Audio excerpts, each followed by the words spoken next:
This is episode number 23 or 24, I think. I can't fucking remember. Anyway, regardless, we're back after a few crazy weeks. I've been blaming you. People have been messaging me on social media asking me why there hasn't been a podcast up, and I'm just blaming you for getting married. Yeah, no, I'll take full credit for the blame there, because I did get married, but so it was a little over a month ago. In fact, actually, before we start talking about that, I printed this off because I was going to talk about it with Steve Saunders, the crisis and hostage negotiator. Mm-hmm. And you got the same email as because we sort of share the same email address, thelegitpodcast@gmail.com, and I called this chap Stuart Aitken, and he sent an email in. We get a lot of people sending emails in. Not that you'd become numb to them because you get so many from what you do, and obviously some of them are amazing. In my normal line of work, I don't get these sort of messages. It's usually just fucking hassle. But I'll read it out to you anyway, because I did speak to him after he sent this in. So it says, "Afternoon, boys. Just wanted to say how amazing this pod is, and wanted you both to know the effects it's having on people's lives, including mine." Excuse me. I lost my dad, Nan, in the last year, and my friend has recently had his life turned upside down when diagnosed with a brain tumour. When I sit and let my mind wander, it's tough at times, but a massive help is your podcast. The guests you have had, the diversity, outlook, real problems, honesty is inspiring and is therapy to me and so many other people. You're onto something big with this podcast, so I hope you both know how good it is.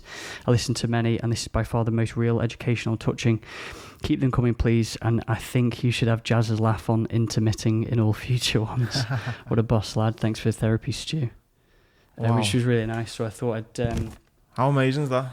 Yeah, no, I spoke to him afterwards as well. I gave him a call, and a really, really nice guy. I mean, how do you feel? Because, you know, when I said, let's do this podcast together, did you ever imagine you'd be getting people emailing you like that? No, not like that at all. Because on the other one, it's not in the same realm, is it? But Stories in Business was great. It was very informative, and I think inspiring business leaders, but... There's a different sort of like... You know, there's a different like air about this one, I think. I think because it's all in person, it's not over Skype, so it's all in person, so you've got that like another layer of sort of complexity, and then also your story adds into it, as you know, whereas if it was just me talking to I think you bring a lot, and I think the differences we've got, but we both get on really well, but our different stories, I think, adds to it as well. Yeah, and it's very different. But I done a motivational talk just the other day, and they'd had another speaker in the week before who was talking about money and how to better yourself financially. And one of the guys said to me at the end, he said, I just want to say I was inspired in that 40 minutes far more than I was spending a whole day with this other guy who was just talking about money. Yeah, and I think that's what this podcast is like. There's some podcasts out there that are maybe pushing you down the direction of more money or more this or more that, whereas this is just you're just talking about life, isn't it? Yeah. And there's no network attached to this. We don't have any, we can say like literally what we want without any repercussions to some extent. But yeah. No, so and that's what I've enjoyed so much about it. It's been therapy for me, and the fact that other people now are getting in touch saying it's great just listening to you and the guests and that. Yeah. And I must just add that we do also get a number of other emails. So there's, I'm not just singling out. I suppose I am singling out because I've just read his note out, but we get a number of messages, all which we both read, which we can't thank people enough for sending in. So it's a massive... So on that one as well, just a quick one, this was over Instagram. He said, I know this is mad, but I think you are a hero. You're fought for us, it's impacted your life so much, but you've taken it all and done so well. I've listened to yours and Tom's podcast, and you've helped me so much.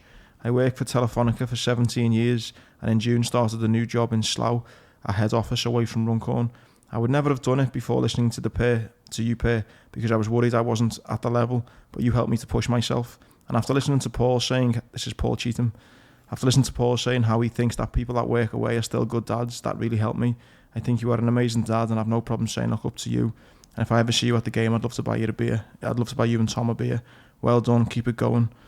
And I'll keep sharing this with all of these shandy drinkers. So again, spot on. That's a guy, you know, and I remember Paul saying that, you know, saying just because you're in the military or you work away from home, it doesn't make you a bad dad. I remember that snippet because because if when people go away, whether it's oil rigs or whether it's fighting abroad or, you know, like that guy in Slough. Such a good point he made then, actually. Yeah. You know what I mean? He's been thinking he's not at that level and he's going to be sacrificing time with the family, and should he go for this new job?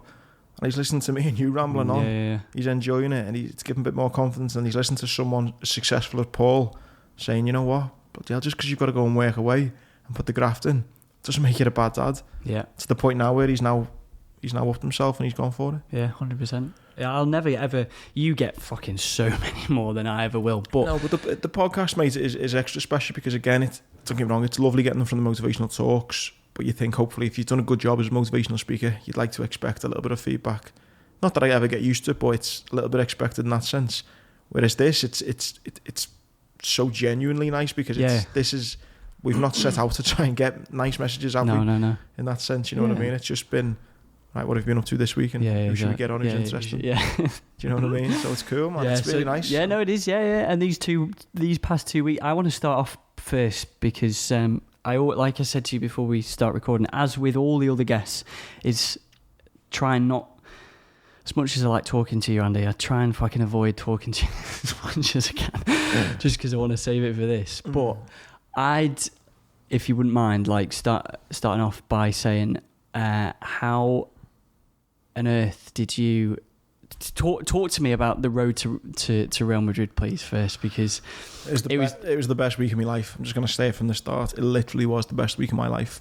I'm sorry for any non-football fans or non-Liverpool fans, but actually, this is just a little bit of a story about Madrid, and it's more than football and it's more than supporting Liverpool. It's a kind of human story. There's lots of human elements to it. And I think one of the podcasts we're going to do in a few weeks is getting the guys I go to match with. And that will not just be a football podcast, but again about friendships that are formed off football and how the adventures it can take you on and how football brings people together. And for me, that's what Madrid, you know, summarised. It was just the best week ever. So all season I've had a season ticket and I've been going to match with a bunch of lads. There's about 10 of us. And a few of them had tickets and a few of us didn't. And it was one of those, we all booked tickets to go, whether that be in and out in a day or out there for a few days. We'd all booked our transport. So straight after the Anfield Barcelona so after we game. Beat Barcelona 4-0, that next morning I booked my flights. And my mate Dodd, we've got a friend who lives in Barcelona called Jordan. He said, look, you can stay in mine. And he said he's got a brother-in-law that lives in Madrid, so we can stay with him in Madrid. So it saved us a ton of money on hotels straight away. So me and Dodd flew out on the Thursday to Barcelona, had a night out in Barcelona. Then the Friday got a hire car, drove to Madrid, spent the night with this other guy in Madrid. Saturday had the match. Sunday had to drive back to Barcelona. Monday had a day in Barcelona on the beach, and then flew home Tuesday. So that was the overall plan that we were going for. That was like setting the scene. That was setting the scene, yeah. But again, I've still got this kind of bittersweet where I'm like, I'm going the game with all the lads I've been with all season. We've had some great adventures. It's been amazing. But I've not got a ticket for the game. Like, fuck, this is the, you know. And so leading up to it, were you sort of trying to exhaust all avenues? Oh, well, I go to the gym. I see Jamie Carragher most days, really. And, you know, I was never going to ask him because it was like he's got every man and his dog asking him. Yeah. But then lads in the gym as well who were normally quite good for tickets, even those guys were struggling. And then you speak to lads who in the local pub, and anyone associated to the club, normally you know someone with a lot of tickets, but actually no one seemed to have any tickets. It's because UEFA gives so many to corporate. Kind of, you know, we had 16,000 tickets. The stadium held, I think, 60. And they only give Liverpool 16,000 tickets. And they gave Tottenham 16? 16,000, yeah. And then half went to corporate. So 32,000 was fans. The rest? Yeah. Just businesses. 28,000 was fucking hell, that's a lot. It's a joke, yeah. So you think about it, Anfield holds, 50-odd thousand. So straight away, only 16 are going. So yeah, no one had a ticket. So it was pointless even asking. I mean, I was asking people, but it was pointless. So I cheekily, and I'm glad I did now, because so when I done a motivational talk with the England team before the World Cup, it's not me at all like slagging off anyone in the England team or anything like that, but it was a gig we done for free because it was, you know, you're doing a talk to the England football team. It was a privilege to be there. But I was thinking, we might get, you know, an England shirt or something. It's all signed, or we might get this, and then I ended up just getting a goodie bag with like a USB stick in, you know, like an England flag on or something. Which I'm not being ungrateful, but I was, you know, it was. Listen, we got loads of cool pictures, and it was an amazing experience. So anyway, I've got this video on social media of me doing loads of keep ups, and I do like the old Peter Kay sketch where I just kick it away and say, "Have it."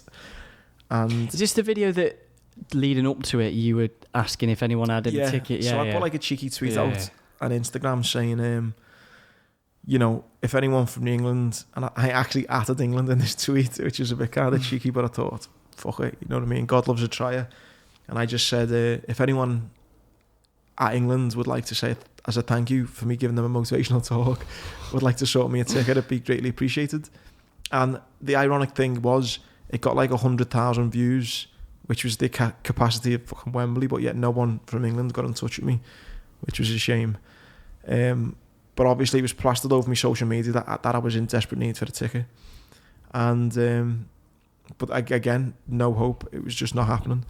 And then a week before the final, the final was the Saturday. I'm due to fly out Thursday. I think this was maybe the Tuesday. I'm on the train going down to London to do a motivational talk down in London. And I get a message on Instagram, and I just open it, and it's Jordan Henderson, and we've been messaging all season. Like, he followed me on Instagram from the England talk, so we just messaged the odd message, you know, throughout the season. Nothing major, but I had like spoke to him since quite a few times, and it was a message from him saying, "All right, mate, are you still struggling for a ticket?" And I was like, "Oh my God!" I had heart palpitations there and then on the train. You know, Liverpool's captain has just slid into me DMs and asked me if I was struggling for a ticket. And I said, yeah, mate, I've still got no luck. And he said, it's definitely for you, like it's yours, you need it. I said, yeah, it's like, I've got my hotel booked, I've got my flight sorted, everything's sorted out there. I've not got a ticket. And he said, all right, mate, here's my mobile number, give me a bell.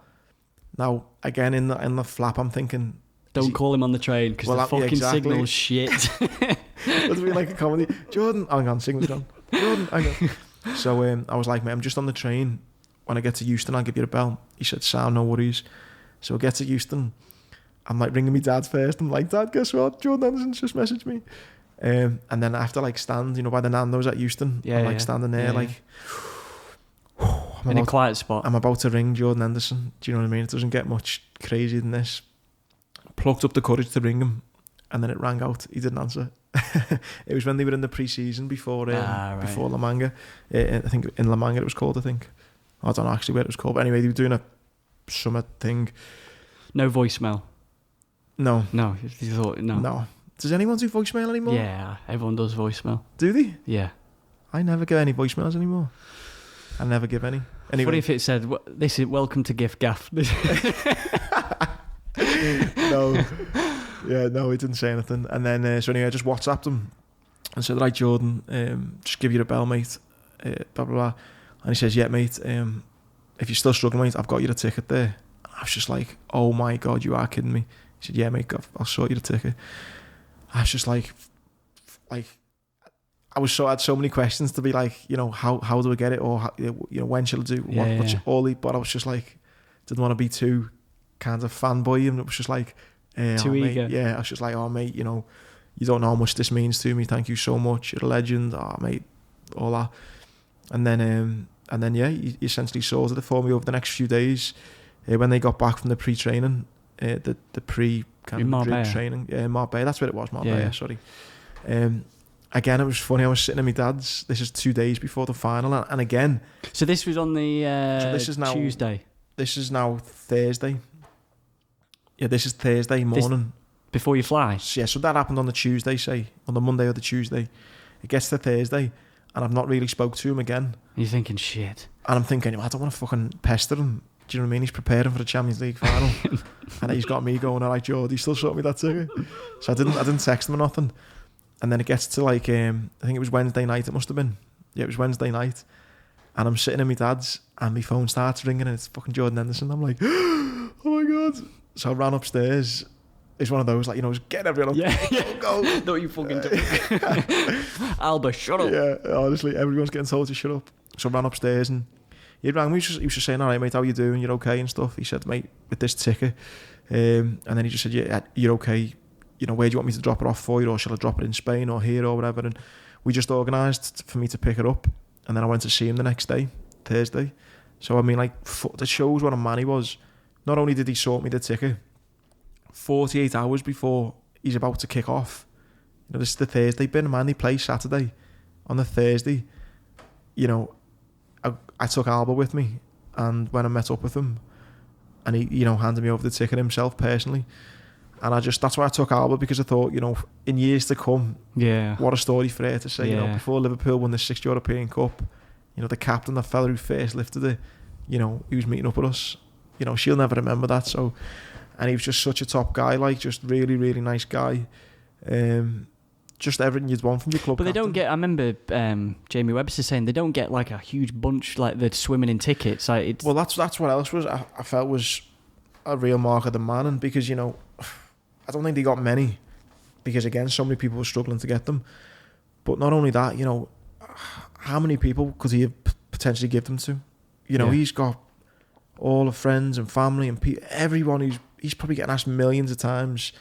And the fact that he's thought on and said, you know what, I'm sure Andy was struggling, and I'd like to think I had you know, an impact on him last summer. And, you know, he's thought of me that well enough that he's thought I'll give him a ticket. And for me, like, I don't think it gets big. I genuinely don't think it, like, when Jamie Carragher come to visit me after I got blown up, don't get me wrong, that was amazing. You know, he's my all-time hero, and I'm lucky enough to become mates with him now, and it was all amazing. And this was probably... Or when... Didn't Steven Gerrard take you back from the gym once or something? Yeah, that was just a funny one. They were like, just give me a lift home from the gym.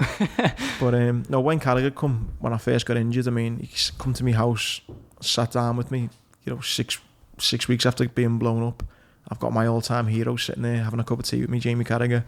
That was one of the best moments of my life. And this was just... I didn't ever think that could get topped when it comes to football. Yeah. I thought, how can you top that? You know, your childhood hero sitting there in your living room visiting you after you've just been blown up. It doesn't get bigger. No. But yeah, Henderson's managed to, like, eclipse it, because the fact it's a European Cup final, 48 hours before, he's, you know, you've done a motivational talk for him, he's remembered you, he said, Andy, yeah mate, and it was... But again, it was bittersweet though, because so we've got a group chat, all the lads who go to the game, and I didn't just want to put it in the group chat and say, guess what, because there were still so many of us that didn't have tickets. Yeah. So I kind of rang the lads individually and said, mate, like, I feel a bit shit here because I'm gutted that we've not all got a ticket, but fucking Jordan's just come through with one. And to be fair, all the lads were just made up for me. They were absolutely buzzing. They were just so happy for me, which was amazing. And all the things to be thinking about 48 hours before that, like... Mate, tell me about it. But even just like the admin stuff of like, I need to pack my bag. You know, like just little things like that. Even like 48 hours before you go on holiday, if you've got work or things like that, you're like, I need to pack my bag. I need to, like, obviously it's like, it's more regimented than shit. I need to nip to Tesco for the sun cream. But like, do you know what I mean? Like, there's still in your... Mate, like all the things that... And it's the biggest game of his career. Like the biggest game. He's captain. You know, they want to banish the memories of the year before when they lost in the final. Yeah. You know, they've prepared all week in Spain for this. It's his last, you know, few hours with his friends and his family. And he's bloody arranging to meet up with me to give me a ticket. Yeah. It just says so much about the man he is. And I've got friends who, like, work within the club and stuff and know him through various things. And everyone just says the same thing about him. Like, he's just such a nice guy. Yeah. You know, just a real genuine guy. So I got to see a bit of that. And... it was amazing. So you get the ticket, yeah, and then you go, and then I guard it with me life for the next 48 hours. So you get the ticket, and then... by the way, I'm driving home, and Alba's going. You know, Alba's just sitting there, hasn't got a clue, and I'm like, Alba, do you know who that was? She's like, no. I was like, that's Daddy's friend who played for Liverpool. Oh, it was amazing. Yeah. Did you pick it up like just in the street? Yeah. No, like went to his give me his home address, and went to his address, and then he rang me when I was like 10 minutes away and said, "Oh mate, I've just popped out to the cafe with my kids. Just come here where I am." All right, and then when I met him there, So you get the ticket and then you're driving back and then you fly to Barcelona. So What was that flight like? Mayhem. Loads, yeah. Even when we got to the airport, it just had that special feeling that, you know, this was on the Thursday, flying to Barcelona, not even the same city. And yeah, people in the airport everywhere around you and stuff. You start seeing the odd face that you know. And then met up with Dodd. We had a few beers. I felt pissed after 2 beers just because of the excitement and you know what was going on. And we get to Barcelona, met up with Jordan. Us 3 had a few beers, went to play some pool. Your mate Jordan, not? Yeah, no, my mate. Yeah, no, not Jordan Henderson. He wasn't on the beer with us on the Friday. No, my mate Jordan, who we were staying with in Barcelona. Yeah, had a few beers in Barcelona. That was great. Good catching up with him. I hadn't seen him in a few months. Just a kind of quite chilled-ish night in Barcelona. But again, it's just got that feeling of, you know, you're on a European adventure with your mates.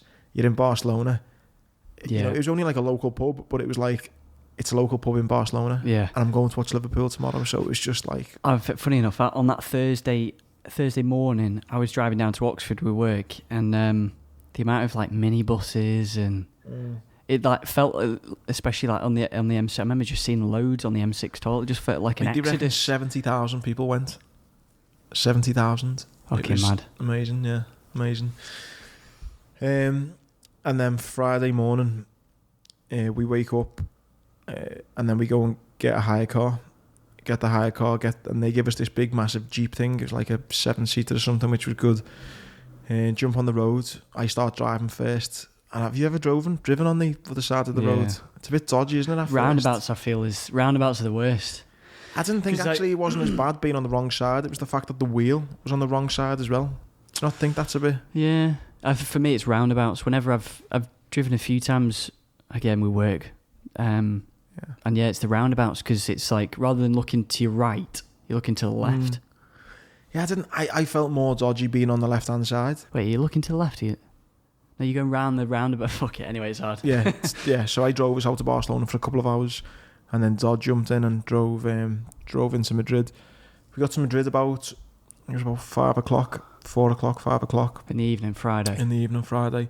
Met up with Jordan's brother-in-law. Do you not want to go too hard? Like, obviously it's a big party, but do you not want to try and like, right, let's not go out till 6 a.m. because do you know what I mean? Because there's nothing worse than being like. No, yeah. So exactly. So on the Friday we met up with Jordan's brother-in-law, who we were staying with in his apartment in Madrid, and then we just went for some food locally with him, and then went and met the rest of the lads. But we didn't go to the big fan squares. We just went to a quieter bar where there was just us because you wanted to be with your mates. Yeah. You know, it wasn't the big I mean, you could have went for the big carnival atmosphere, but it was just all the lads we go to the game with, we see every week. We all just went to a bar on the Friday. It was quite chilled. Didn't go too hard on the Friday, and it was nice. It was just great seeing everyone and had that feeling of, you know, here we go. Like tomorrow night, we're gonna be watching Liverpool win a European Cup. And your mates were still trying to get tickets at that point. Yeah. So again, there's maybe, however many of us there is, there's probably half still that haven't got tickets. So again, still that bittersweet kind of, you know, and then Saturday morning wake up and it's like, fucking hell, I'm going to a European Cup final. Like, and I've got a ticket. Yeah, like it's fucking, like now thinking about the excitement I had, it was unbelievable. Wake up, go down there about 12 and we went to the main square. And that's something. Do other people have to pick the tickets up? I'm not sure, you know. No, I think people will have had the tickets, yeah. But I'm walking around thinking, fuck, now I've got a ticket on me, so I'm like guarding it with my life. And then we went and met up in the big square with all the lads. It was one of the best days. Apart from Albert being born, apart from that, that was probably the best day of my life. You know, because, you know, you're just with all your mates. You know, you with all your mates anyway, and all the lads I've been going the game with, they've become all like my best mates this last 18 months. And it was all thanks to Phil, who wrote my book. He introduced me to all kind of his mates who all go to the game, and then they've kind of accepted me into their little group, and it's been amazing just the friendships I've made over the last 18 months. And so to know that you're not only on holiday, first and foremost, and it's sunny, but you're with all your mates, and you're with all the lads who you've been going away with all season. You know, you've been watching Liverpool with them all year. You've been on other European trips with them. This is like another one to tick off the bucket list. And you now add it to the fact that there's a stage there and there's 50,000 people all wanting the same thing to happen in Liverpool win a European Cup.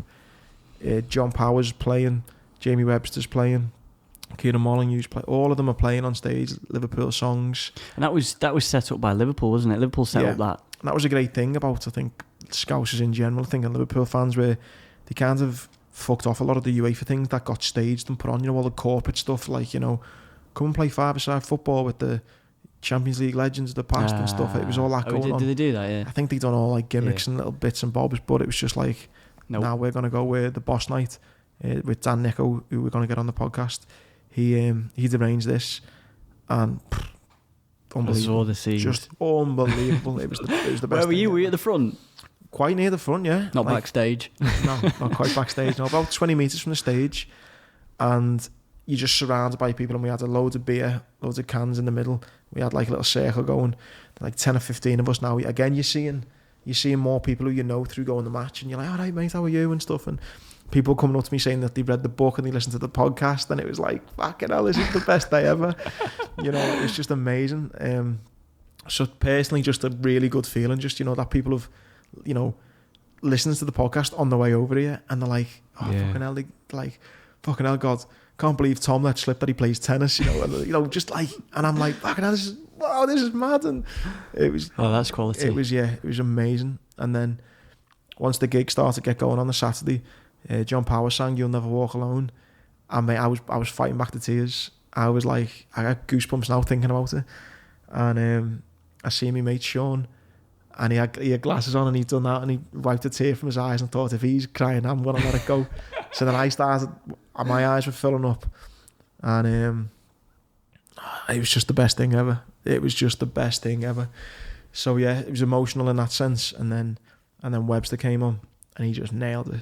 Like, I saw the video. He was just started singing Van Dyke songs, and it was unbelievable. And then it got to a point when there was a bit of, I think they were doing it a bit to try and scare you a little bit, not scare you intensely, but there was so many fake tickets, and there was 70,000 people, he reckoned, there.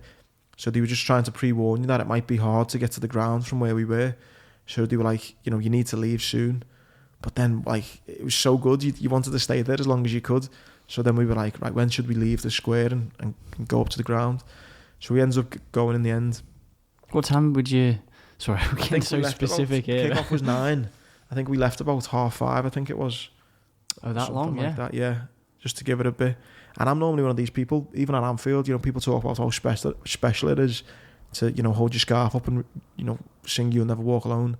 I get in the ground 10 seconds before kick-off. Do you? Yeah, that's just the way I do it. But this was a final. I wanted to soak it in a bit more. So we left a bit earlier.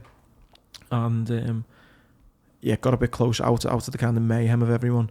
Got a bit closer, caught up with the lads again, jumped on the tram. And what was so nice about the metro, the underground, there's loads of Tottenham fans there as well. And we were on a metro, and they were singing a song, then we were singing a song, they were singing a song, and there was no bad blood at all. There was no problems, no animosity. It was just all, let's just all have a party. It gets to the ground, and then we just make our way up. And so I got into PSG on a fake ticket. There is no way, I've heard a couple of stories but not many, that anyone was getting in on a fake ticket there. It was ruthless to get in. Was it? Yeah, it took forever to get in. It seemed to take forever anyway, an eternity. You had about a big huge queue that they were only letting so many. Horses everywhere, 2 or 3 checks at a time. And then you went through, then you had another check, and then another check, and then another check. And then, we finally got in. But the bad thing was, also should add a couple more lads managed to get tickets last minute. So now there's about 8 of us who had tickets. Where did you get them from? I managed to get one for another lad at the guy. I knew someone who had one, and I said, my mate needs one. And then someone else got one, I think, from someone else, and just out there, tickets seemed to just the odd one came up, so lads were jumping on them. So we had a couple more now in the group. So we go to the grounds, about maybe 8 of us now, 7, 8 of us, who've all got tickets. But then the sad thing was, which I didn't really ever think about until I got to the ground, and I actually went to my seat, as I thought, we've all got tickets, but we're not even sitting by each other. Yeah, I was just about to ask that. So I was thankfully sitting with one of my mates, JP, and we go in the ground. But again, we weren't sitting by each other, but we were in the same stand. So we just said, fuck it, we'll just sit next to each other and see what happens. So we're standing, we sit in someone's seat that we think it's an empty seat. A minute before kickoff, someone comes and said, that's my seat. So we're like, fucking hell. So we had to move, and we just kind of stood up. I kind of played the leg card a bit and said, I can't sit down, I need to stand up. Just use some fucking excuse. So we managed to stand by each other. Yeah, usually it's the opposite way around, isn't it? Yeah. We managed to, I need a seat. I was like, I can't sit down because of me leg. I was using any excuse. So me and JP managed to find a little spot together, and the build up to it was good. You know, you had the Champions League song, and again, you just like, me personally, I was like, I'm about to watch a European Cup final. You know, the biggest game in club football. And then the game starts, and then straight away we get a penalty. Yeah. Like within 30 seconds, 40 seconds. And then Salah scores it, you go mental. And then it's the worst game of football I've ever seen in my life for the next 80 minutes. And then when Origi scored, what was it? So no, the best bit, mate, the most special bit about that game, not the most special bit, or one of them. So at half time, me and JP go and grab a beer. I bump into Eunice, who's coming on the podcast. She come and give me a big hug and was like, come on, we're going to do it. And again, you're like... And then we look through the glass. It's all like guarded off, sectioned off, but you just this big glass wall. And I can see a couple of lads, like our mates. I was like, bloody hell, there's... who was it? It was Dean, I think. Yeah, I think it was Dean. Let's go and find him. But again, there's this big glass wall. So we went back up into the ground, and there was a steward at the bottom and then a steward right at the top. So we kind of went to the middle and then just jumped over the barrier, went down, managed to grab Dean. So now there was 4 of us or 5 of us. And then just pure magic, we seen Dodd and Sean happen to turn up, and we were like, oh, fucking hell, it's everyone together. And I don't know how it worked, because I remember listening to Jockey and listening to Paul and listening to, you know, fellas who've been in the match, and they'd all say, you know, oh, we were all sitting together. And I used to always think, nah, bullshit, you know, how do you all manage to get a ticket together? It doesn't work like that. Yeah. And they'd always go, I don't know how it happened, but it just happened. And I never believed them. And then I experienced it myself. You know, you're in the middle of this ground that holds 60,000 people, and you just bump into your mates, and it was like, this is amazing. So we all went up and we all crammed into the stairwell, and obviously none of us had seats in this particular area. We all just sat in the stairwell and we watched the second half together. Again, pretty boring second half. Can I just ask, what off topic somewhat, but that when that girl streaked, could you see? She looked fit, that's all I could kind of see. It turns out she was pretty fit actually, wasn't she? Yeah. But I just remember seeing her, yeah. But that was ballsy, that, isn't it? Her Instagram followers went up about like 2 million people, didn't it? And then it got taken down. It's back up now, yeah. And she's still got all the followers. She's the girlfriend of that Vitaly, you know, the YouTube prankster guy. That's why she had written like Vitaly Uncensored. His website like crashed, didn't it? That much. I had a look the other day. I can't remember. He basically, obviously, because he used to make his money off YouTube, but with what's happened with YouTube, with all the ad revenues and stuff like that, he started up his own sort of like website where you can pay a membership of, I don't know, $10 a month or whatever to watch these pranks that he does. And like literally, like apparently it just went fucking insane. Like broke. His thing went down. like people just paying purely because of his girlfriend. Like, but they got fined, didn't they? So they got fined like by the police for being like a pitch invasion. But she also got fined for like because she didn't pay the marketing fees. Really? Yeah. So like, say for example, MasterCard had to pay like say 50,000 euros. You're joking, really? Yeah, because she got free advertisement, didn't she? Fuck yeah, she did. Yeah. So they got done on basically breaching advertisement laws or something. She got fined twice anyway. Did she? Yeah. Might do it. When's next year's Istanbul, isn't it? Yeah. Is it? But it's not in the Ataturk Stadium that Liverpool won it in 2005. It's in Besiktas' ground. Right. But yeah, it's in Istanbul. Yeah, you wouldn't me with the Leggett podcast watching across. If you're gonna do it, don't fucking do it in Turkey, because Jesus Christ. If anyone would like to buy a Leggett t-shirt and run on the pitch, fucking hell, imagine that. Yeah, that would be. And funny. then get the hell. Are they gonna fine? Who's gonna fine you though? That's Spanish authorities, I guess, or UEFA. Well, again, she got fined twice, so I'm guessing Spanish authorities done the police fine, like criminal. It's criminal, isn't it, to run on the pitch? But then surely It's Yeah, UEFA. I remember seeing something online or whatever just after. Like, you think about it though, other businesses, you know, you're paying thousands. To how many have your people watch name. it? Like, hundreds of millions. Hundreds of millions, yeah. So you're thinking, you know, you're a business and you've paid $100,000 or euros, whatever, to have you know, a MasterCard little, you know, a shitty little Tiny, board, like, yeah. and then just some fucking fit bird runs on with, like, you know, thelegapodcast.com, and That's the way to do it. That's the way MasterCard should do it. yeah, a lot more people will be using MasterCards if that was the case. Yeah, she. I think someone like She you was said. gorgeous, wasn't she? Yeah, she I'm was. not normally into blondes, but she was lovely. It takes, and fair play to her. Like, it takes fucking balls to do that, to jump over, and it's ballsy from a fella to even ask her. Imagine that saying to your missus, right, babe, I've got this idea. You're gonna strip naked or semi-naked, and you're gonna run on the pitch in the most watched televised. Fucking hell. He game. did it in the World Cup final, didn't he? In Brazil. Really? Yeah. Yeah. Yeah, he did. Yeah, he did. He did. I wonder how he got his ticket. Jordan Henderson never fucking give him his one, did he? Yeah. But yeah, anyway. So yeah, I forgot about that, to be honest. Yeah, that shows you how happy I was that a fit blonde bird runs on the pitch, and I wasn't even fucking. They are quite strict though. Like, see, when I was watching it on TV, we streamed it on YouTube or whatever at a friend's house, which is mad that you can stream it on YouTube. They take it off, don't they? No, on YouTube and BT Sport. I think they just done it for free. Yeah, because it was the final. Yeah. We saw usually they change cameras, don't they, straight away? Did they not? No. We saw the whole thing. Oh, you probably got a better view than me then. Yeah. Well, it was kind of like, you know, when the camera's quite high up, it wasn't like just following her. Yeah, wasn't zoomed in on her boobs and nothing wrong. Yeah. So. Yeah, my ticket, I should have said as well. Yeah, my ticket was in the upper tier. I'm saying that's pointless because I didn't even go to my fucking seat. No. So I don't know where my seat must have been, but I was in the upper tier in the corner flag. That's where I watched it. And then the second half, it was. To be fair, I was getting bored. It was a shit game, really shit game. But I don't care because we fucking won it. So. And then when what was annoying, right, was because it was corporate as well.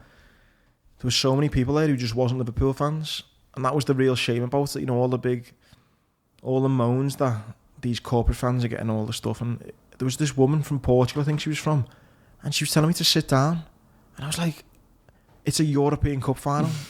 Like, I'm not sitting down. Yeah. Like, I'm sorry, but it's not a seminar." She's like, I paid for my ticket, because we were all like standing in the footwell type thing. If she'd stood up, it was fine. She would have seen it, and it was just like, you know, if it was just Liverpool fans, everyone had been standing up. But it was so that was a bit annoying. But anyway, yeah. So we're all huddled on the steps, and then like 5 minutes to go, you're thinking, oh, just don't concede. I don't want to go to penalties, nothing. And then Matip does a little dribble, passes it to Origi. He knocks it off to Origi, and Origi belts it in. And Sean, I just heard him screaming down me. I can still remember now. He went, "Lad, we've won it." And it's not. I just thought. And then we're just jumping on each other. I fell over. Dodd fell on me, and Dean's mate fell on me, and then just all squeezing each other like so tight. Like, you know, when you give someone the biggest hug ever, I'm just like squeezing these lads so hard, and you're thinking, because I didn't know what minute he scored in. It was like the 85th or something, but I thought they're not going to score 2 in 2 minutes, 5 minutes, whatever.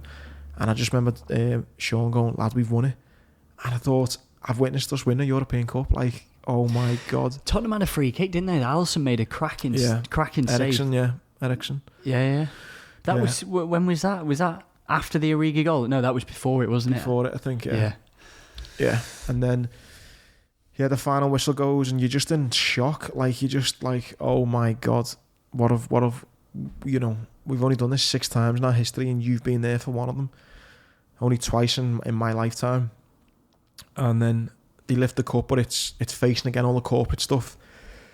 But then they do the celebrations, and they come round to us, and then like, you're just there watching these players you've supported all season win it. It was just, and you with your mates, and it was just the best feeling everywhere. And like, I can't even describe it, mate. I'm just thinking back now. My mate Tom got this cracking photo. I sat on, like, probably a bit dangerous, but I dangled my legs off the side of the upper tier and was just looking out, and my mate Tom took a photo. And this is cracking photo of me just looking out, and you're just like, wow, what a moment, you know, to capture that moment.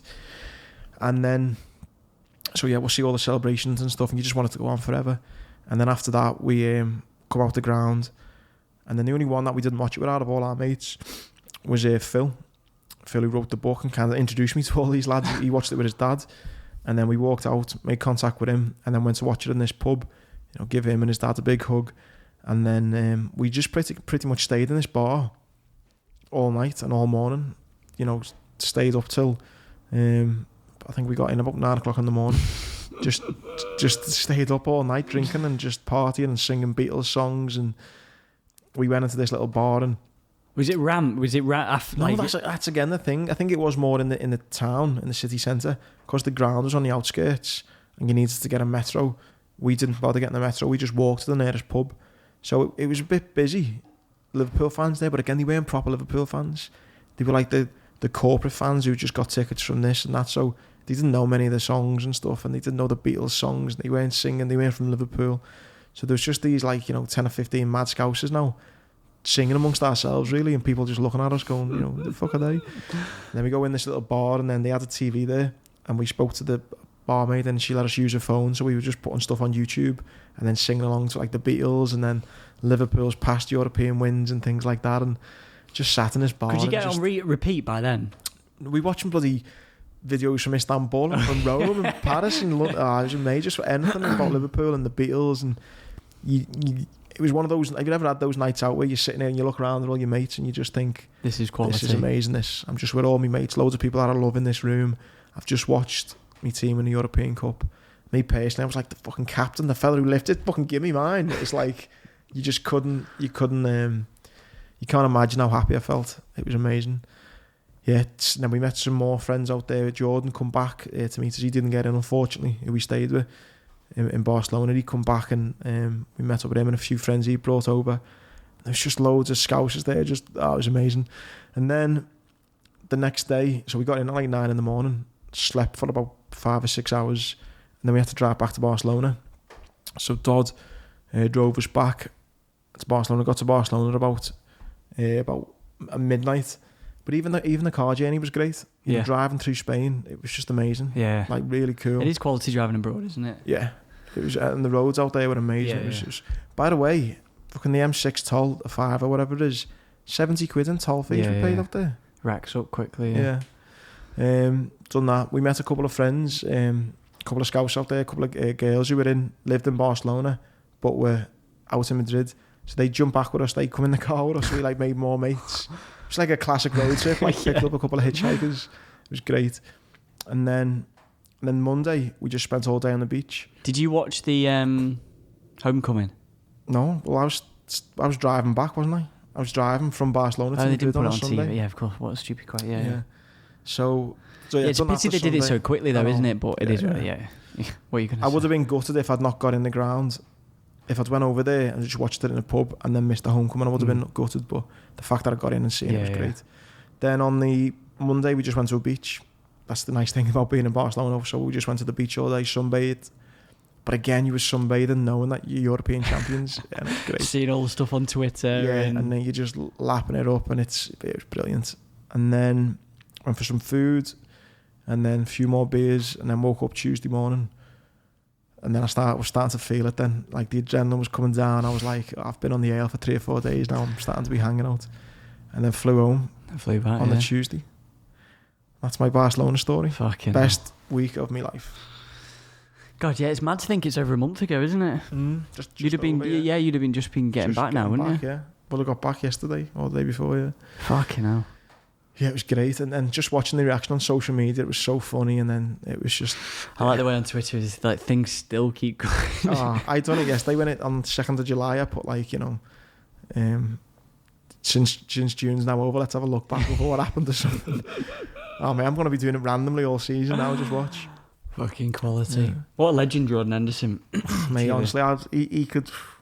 I said to him, I was like, mate, if you ever need a public speaker or someone to run really fast with one leg, give me a shout. I owe you one. But what could I do to repay him? Yeah, exactly. Yeah, he's not asked about cash or anything like that. Exactly. I said, when I went to meet him, I said, I don't even think he drinks. I was like, I gave him a bottle of port out the Marines, like a special bottle of port.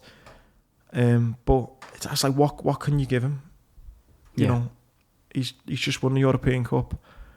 You know, he's fucking... Yeah. No, yeah. And obviously he didn't do it for that, to get something in return. But I just thought, yeah, what a nice guy. Also, Jamie, whilst we're on the sort of like, whilst this is like a Liverpool Football Club podcast, Jamie Webster said when we had him on that they don't really get, obviously they get to see their friends and family, but if you think about it, they actually don't really, do they? Because like they've just finished, obviously they've had a month with a little bit of training. I saw Jordan Henderson was abroad somewhere. Well, he played for England after that. He had to go straight and play for England again. And then now pre-season tour we're coming up, so that's in the US, isn't it? And they probably get about 5 or 6 weeks off. Not that I'm saying I feel sorry for them. Yeah. But and especially the players are still playing now.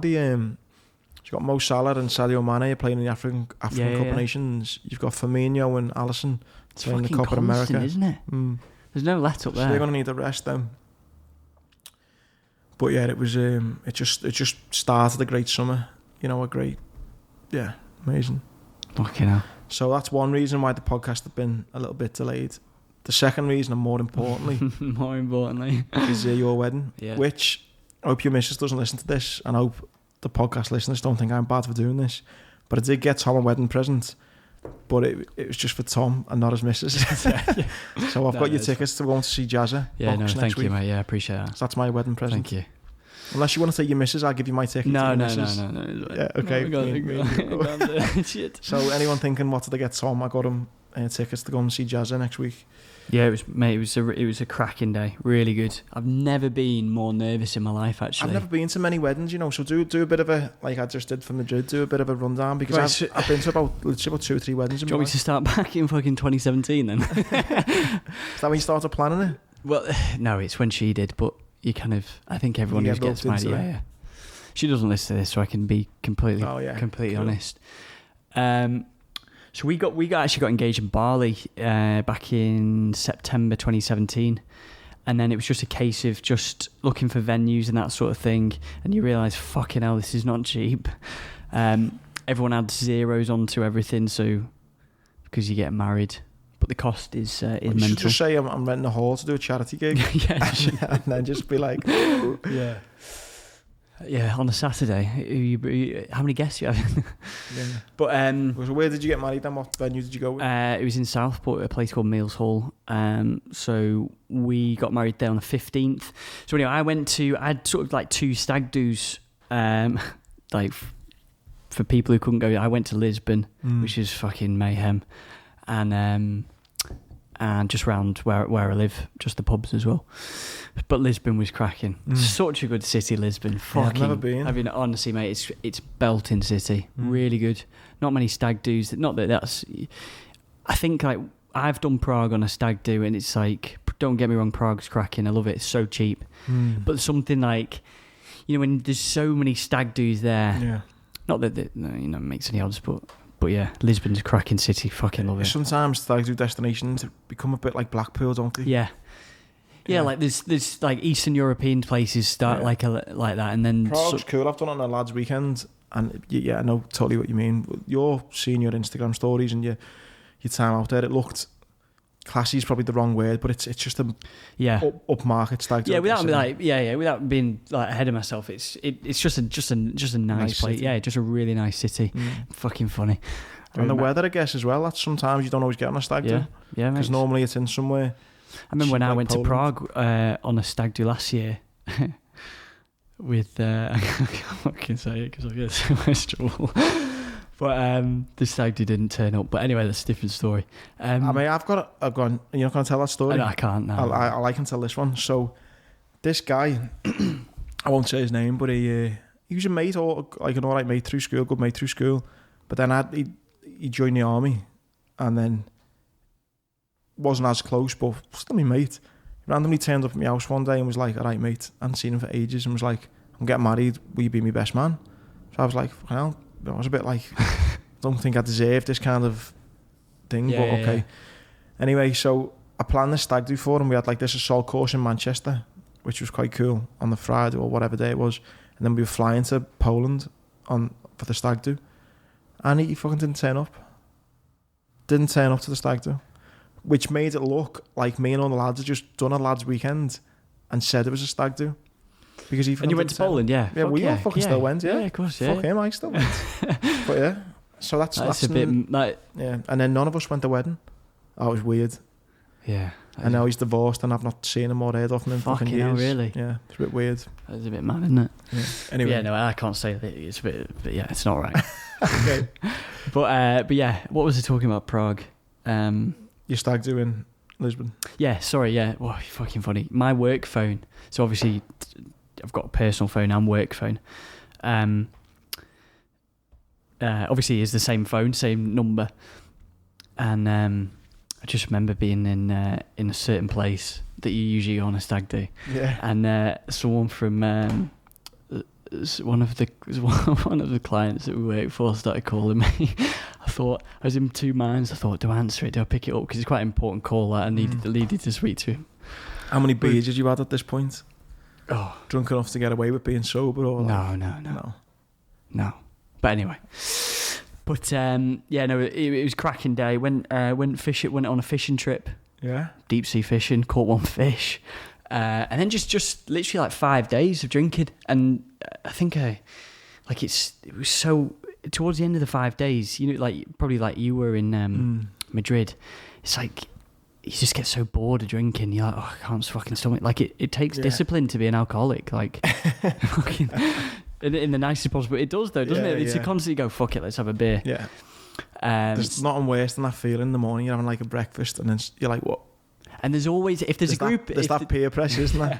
You're like, I just want a cup of tea or an orange juice. If there's a group of you, there's always one who's got so much more energy. And like, where the fuck have you got your energy from? I hate that feeling when you're like, what would you like to drink? And someone goes, I'll have a pint. And you're like, oh, do you have to start? Can I not just have a cup of tea first? Yeah. But yeah, it was cracking, really good setting. There's a American company called Lime. So basically Lime is like, they have them in San Francisco, LA, some European cities. It's like a scooter. Electric scooter, which they're dotted all over the city. Like the Boris bikes thing, aren't like the Boris bikes, but they're electric scooters, and you literally just scan the app. I think they have them in Barcelona, actually. But the Lime, they will do in Barcelona, yeah. And then there's all the ones, but it's fucking belting, just darting around. It's a hilly city, but darting around all the... Oh, it's brilliant. Fucking loved it. You obviously wasn't drinking enough if you were able to drive fucking scooters, that's all I'm but say. mate, in the daytime, do you know what I mean? You don't... Yeah, you got to do some activities, haven't you? I'm going to call you on it and say it was tame. I wouldn't have been able to... I did have a beer at the airport, but it was 7 p.m. No, yeah, so... what was it? Yeah, and I had a little gold thong in Manchester Airport and all that usual jazz, and... Yeah, mate, it was good. Fucking really had a cracking time. Yeah. And then... your pictures look good. Yeah, mate. And then sort of making it out like it was a parents' evening, but it wasn't. I imagine there's a lot of things. Things are just on the record here. There. Yeah. And then afterwards, got back, and then on the day, had people had two cousins from New York, and then Ali's uncle from New York. It was just such a cracking day. Went like that. I felt like... Where did you stay the night before? Did you stay in I think did you stay away from your missus? No, where that Floral Hall place is, whatever, by the hotel that's there, by the casino in Southport. Did you share a room with your missus the night before? No. So are you religious? It's not religious, no, is it? You just gotta... What's that word? Are you kind of superstitious like that? You just gotta do it, I think. Yeah. It's just like... what do you call it? Like... Is it part of the thing? Tradition. Yeah. Tradition. Yeah. This is such a downer compared to fucking Jordan Henderson, sorry. But then had all my speeches, had two best men. Did my speech. Yeah, basically I'm sort of darting all over it because it was a bit of a mayhem day. But literally I've never been more nervous in my life. Just before it, I was shitting myself. What aspect of it? Just before the whole thing. In the morning, I just remember I was like fucking shaky. I was so nervous, which really? I never get nervous now. I can't imagine seeing you nervous. Just because like you've got a lot of people there, you want to make sure everything goes all right. Not that my parents would fight or anything, but my parents are split up. her parents are split up, so you've got like a little bit of, do you know what I mean? You've got that sort of to throw in. It's normal now though, isn't it? Yeah, it is normal, yeah. And then you've got, you just don't want any trouble. No, not that there'd be any trouble, but you just want everyone to have a good time. Do you know what I mean? You paid all that money, more for well, now my wife, than anything else, because of how much effort you put, she puts into it and stuff like that, and obviously how much money you spent on it. So yeah, speeches were cracking. I did my speech, like I said before. You'd be proud of. I didn't memorize it, but I basically did. Yeah. How long did you spend practicing? To be honest, I pretty much winged it. Yeah, I prefer it that way. I'd gone on YouTube and done all the usual things, but there was so many videos that were alike of speeches. Yeah, I bet it's probably. It's not similar because you've got a different story, but like certain like parts are sort of similar. I imagine, and like of like not the circuit, but you know what I mean. I had a few jokes and got a few. How long did it last? Because did they do that raffle thing where people have a bet on how long your speech is going to be? No, they didn't actually. No, it was about 10 minutes. Yeah, 10 minutes, and then the best men did a speech, which is good. They rip into you, did they? Yeah, they did. Yeah, it was fucking funny. There was a shit story in there, and nice. Yeah, I think I told you, didn't I? Yeah, in Leeds. Yeah, in Leeds. Yeah. I shit myself. Nice. I can say it. Yeah, fuck it. Yeah, basically, long story short, I can say it, can't I? Yeah, fuck it. Who gives a shit? I'm not your mum. If you want to say so. I know. I'm just like people from like people who. What are they going to say in work? Well, no. Can't believe you shit yourself 10 years ago. No, it's just like people who we do work for listen to it and stuff like that. But fuck it. Everyone's shit themselves now and again. Basically, long story short, I had too much to drink. Was in a queue to Revolution in Leeds. I used to go to uni in Leeds. Queuing up in Revolution. Decided that I needed to take a shit. Took a shit. Went all down my jeans. Went back into another club after that. There was like a crowd surfing thing that I got involved in. Jumped up, landed on a girl with a white dress. Could you not? Shit everywhere. It all anyway, mayhem. Woke up the next day. Shit everywhere. Police knocked on my door. Said, what went on last night? Apparently I'd been involved in nicking a handbag, which I would never do. As if like you'd need, do you know what I mean? Like whilst covered in shit. Yeah. So yeah, anyway, they included that story. I didn't nick the handbag, by the way. They checked the CCTV and I didn't, so... But you did shit yourself. Yeah. Anyway, so they told those sort of stories, which was really, really good. It's always a bit awkward, like my grandma's there and my mum's there. It's funny though, isn't it? Fucking funny. It needs to be done. It was just a belting day. Went like that. What did you pick for your first dance? Al Green. What's that one again? What's it called? I'll play it now. If you want a little bit of a...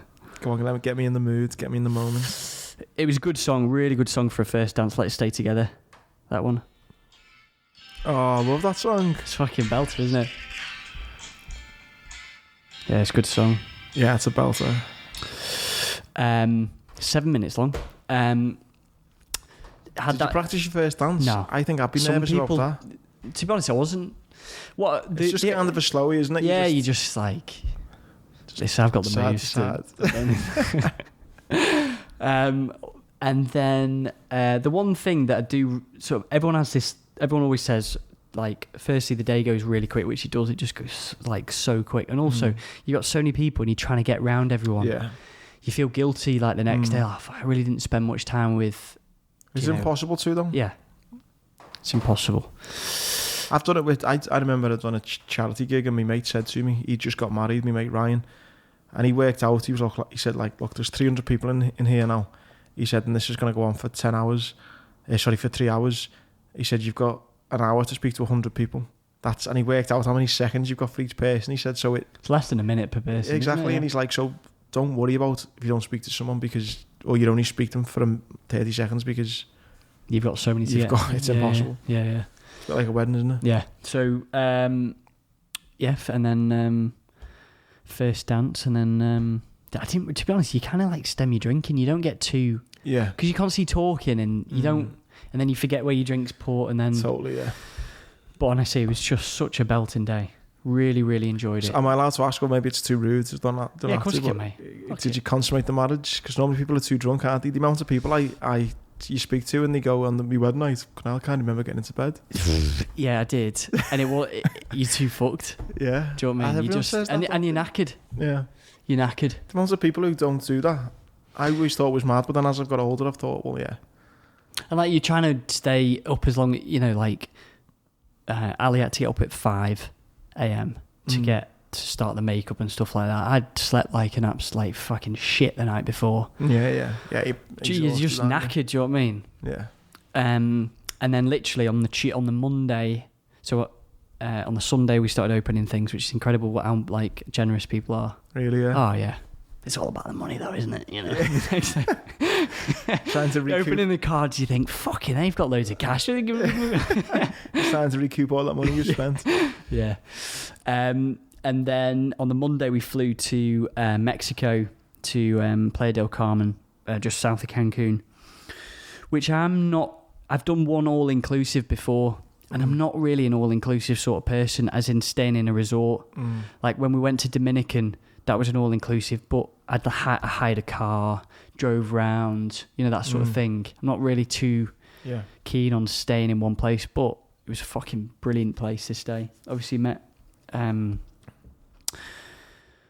I've met a Belfast couple. They were quality. When you're all in one place, it's really nice. And then obviously you don't have to spend a fucking thing because you're just starting around and you're in one place. But it was really, really good. Really met good. The footballer as well, didn't you? What was his name? Danny Carvajal. Yeah, Real Madrid player. He was the one who at Kiev got stretchered off, I think. Did he? Yeah. Can't remember. No. Have we raced Kiev from memory? I know. He was getting pestered.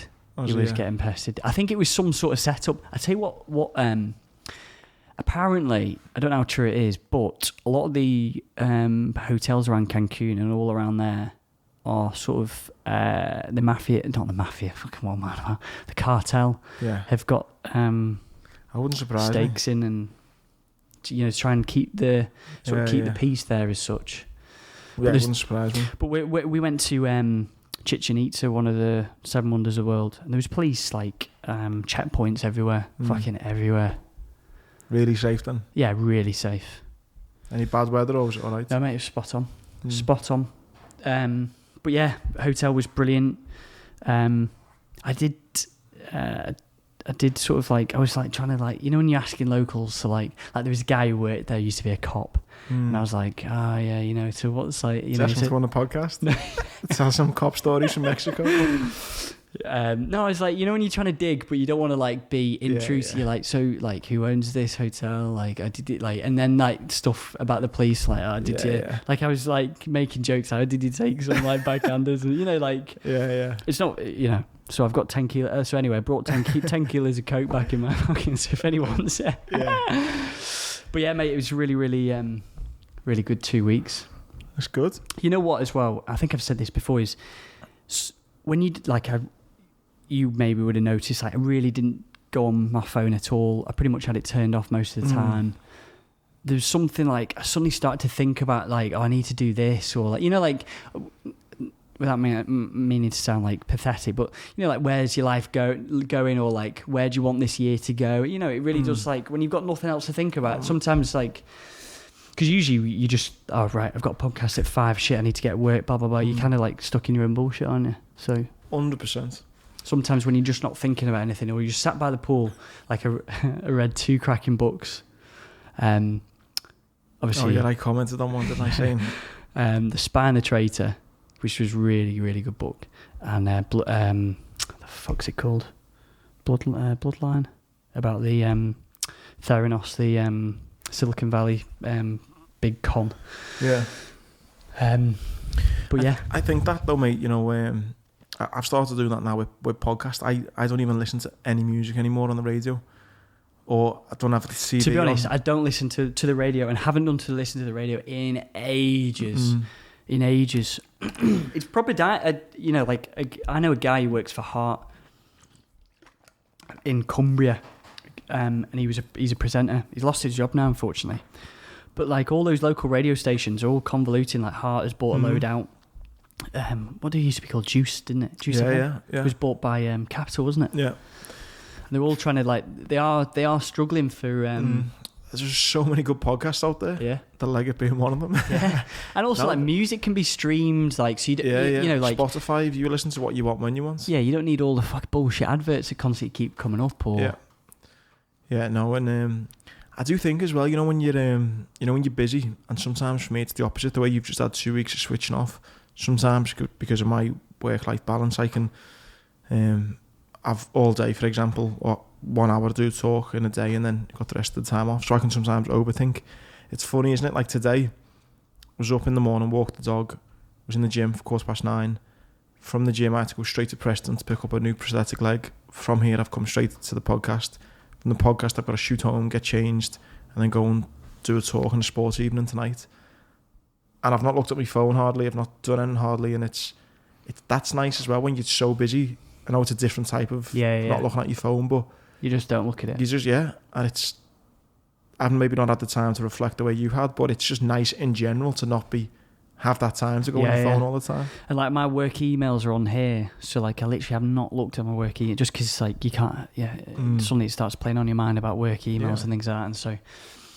But one thing you need to do is fucking turn off your notifications every single time someone likes something on Instagram or. No, because that does make you look at your phone, doesn't it? Yeah, if your phone's buzzing, I'm sometimes like when we sat here, I think fucking turn that piece of shit off. Yeah, you've called me on it now, so I'll do that. Mate, honestly, it's so bad. Every single time a notification comes, like it's like the worst is WhatsApp fucking groups. Oh yeah, I've muted those. All of them are muted because Jesus, it doesn't. The amount of shite that gets sent sometimes. Forget about the dark web. WhatsApp's the fucking worst. Yeah. Some of the stuff that gets like. Did you see that rumour where if you're the admin for the WhatsApp group, you can be accountable? Really? So if you send some weird shit or horrible porn or like someone fucking getting beheaded or whatever, if you're the admin, you're liable for it. Okay, now. Don't know how true that is. Some of the videos that get sent are oh man, it's insane, isn't it? Why would you, like it just I flip on people now. If anyone sends you, I'm like, what are you sending me that for? Yeah. Or the ones where they're fucking hidden within a bit. There's some funny ones. There is some funny ones, yeah. But you do need to switch it off, yeah. But I'm trying to think as well what else has happened that's been of interest in the last few weeks. I actually went away with Alba. I went to Mallorca for a week. Yeah, with Alba. It was nice. That was all inclusive, and again, I'm a bit like you, not really a fan of all inclusive, but I thought it was just for the kids so they could enjoy it. But again, it wasn't a relaxing holiday for me because you're lying there. I'd take my leg off, and I think I'll have half an hour lying here, and then Dad, can you come play with me in the pool? So it's the leg back on in the pool for half an hour and get out. Do you take it?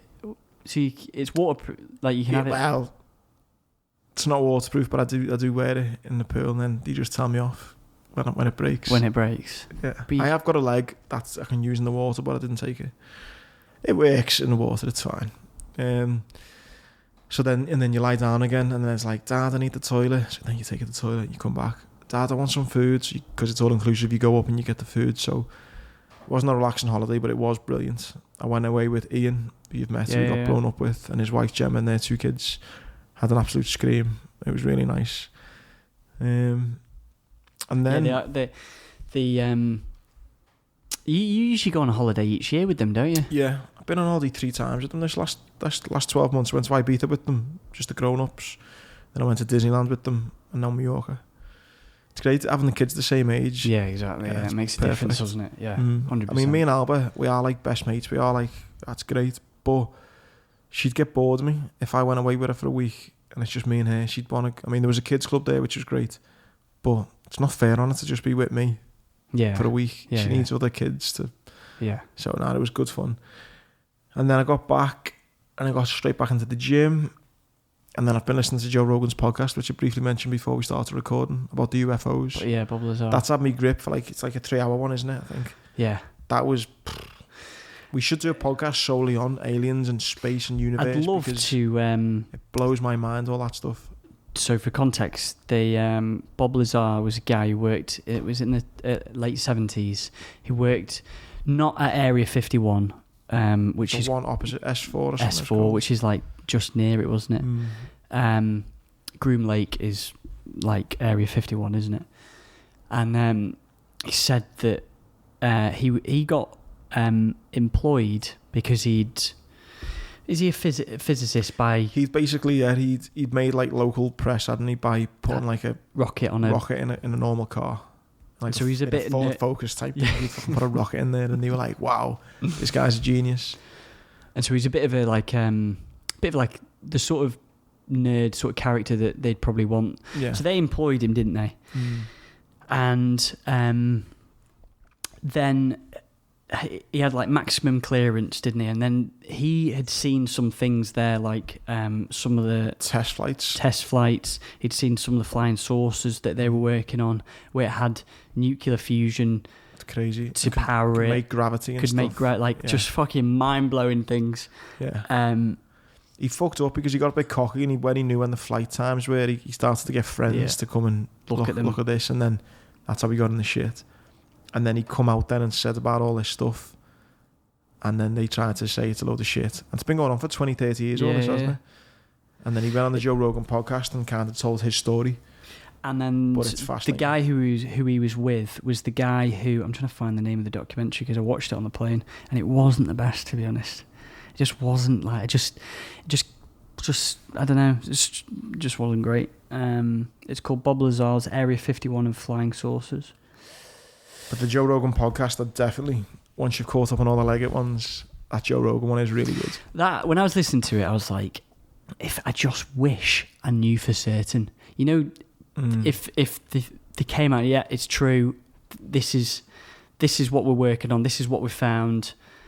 It would just because I remember reading it ages ago. The UN have got a document right somewhere. I don't know where it is, but they've got this document that if we do find intelligent life, what happens? I think we might have talked about this before, but there's a document. I'll find it if you want. There's a document that... Find the document on your laptop, is it? Yeah, I got it on it's on the SharePoint, on the work SharePoint.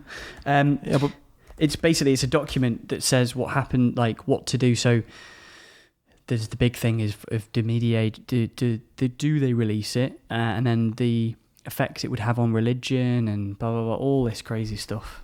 Where do you stand on? I'm not getting too deep into it, but where do you stand on? You know, should the government be telling you stuff like this? You know, like deep secrets. Like, should the government be telling you, or do they have a right to protect their people by not telling them? I think they do. Yeah, I think they should. They should tell you. Yeah, I do. Everything. Yeah, I do. Everything. Why do you not? No, I don't think they should. Do not. Just because there's a lot of fucking stupid people out there. Like, yeah. Do you remember the only reason... Brexit thing, and there was this girl, right, and it was all like Brexit, and there was this girl, I think it was in Middlesbrough, and there was this girl, she was 16 or 17.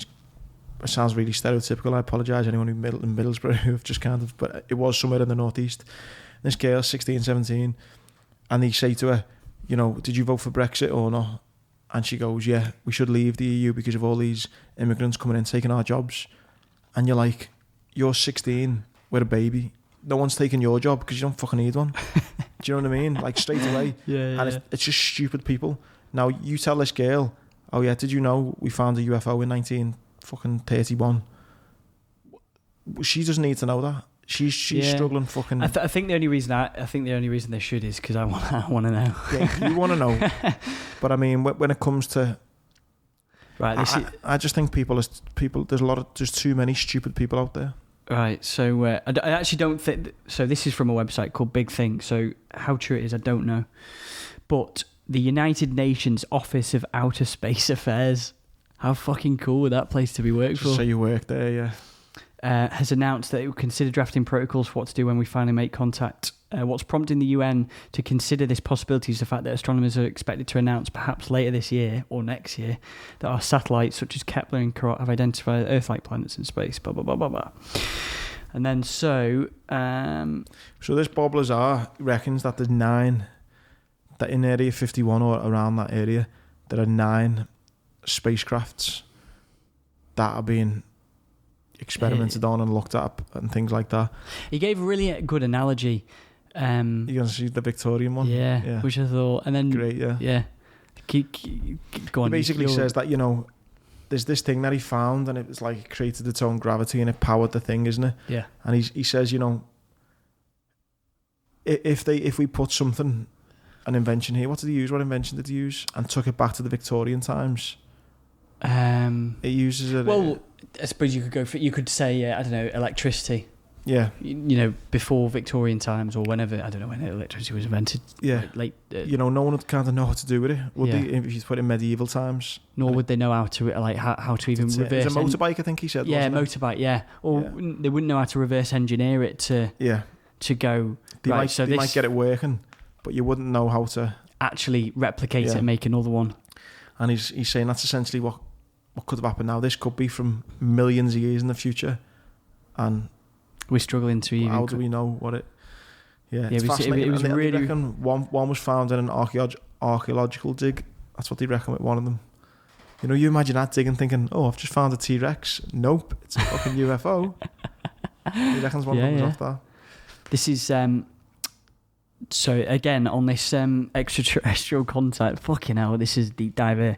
The implications of extraterrestrial contact, particularly with a technological superior civilization, has often been linked to the meeting of two vastly different human cultures on Earth.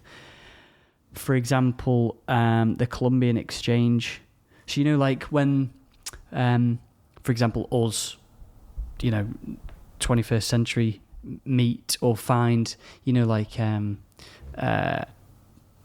civilizations in like the Amazon, and they've never. So they link it to that. How does it change it for them? Versus us, because we just go, oh, there's another culture that's living in, blowing their mind, thinking. Whereas they're going, fucking hell, there's a helicopter. Like what is that? They don't have words to explain it, and the mind is blown. But there's also like legal implications.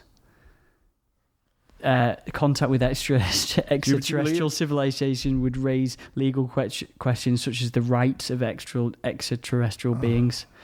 And what would you do if this alien came down, like, you know, stole a burger from McDonald's? It's like, what are you gonna do? Lock him up? Started going on about its rights. Do you believe in aliens? Do you? Yeah. Yeah, I do. After watching that, I do. Yeah, I do. An extraterrestrial arriving on Earth might only have the protection of animal cruelty statutes. But mate, it's fucking mad. Who's making up these fucking rules? That's someone who's getting paid too much money to make up stupid rules, and then publishing them on something as what even like political things, theological, scientific, and then religious, because then what does it do for religion? What do like?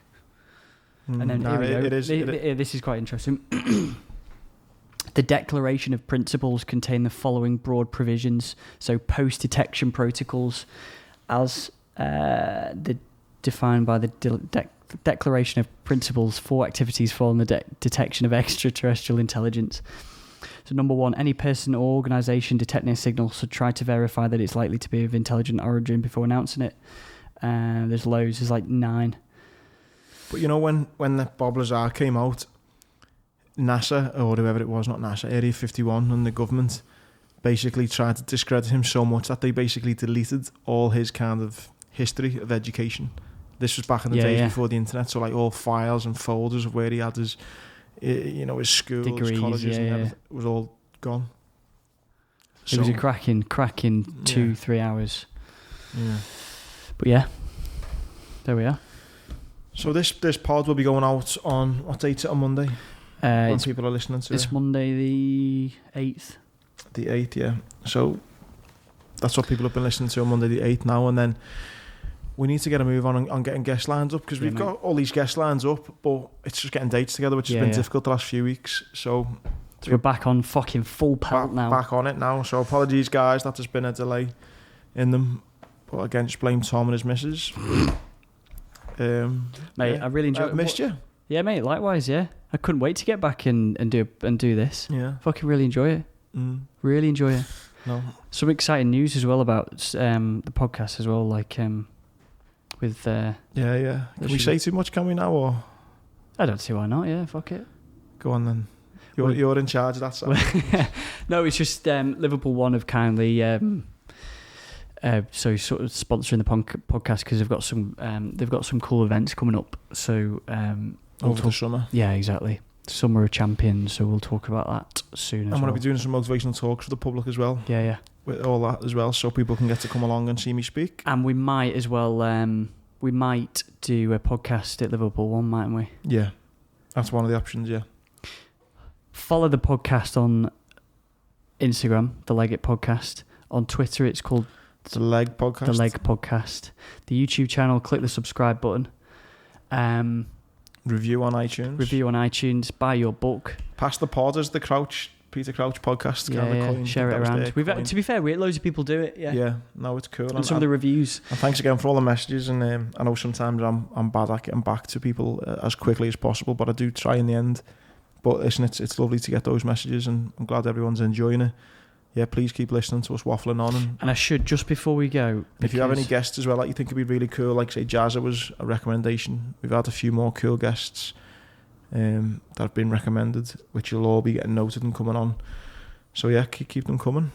And then so the for Stu, the chap who read out his note at the start of the podcast, he's got a is it Just Giving? Yeah, Just Giving page to help his friend who were going through his friend Duncan Atkinson and his family who's going through complications during brain surgery, which is fucking horrible. So I'll put the link in the description anyway to that as well. So because I did say on the phone that I'd mention it. So yeah, hopefully they have a speedy recovery. 100%. Right, it always flies by 1 hour 25. Boom. Let's roll. Cheers, mate.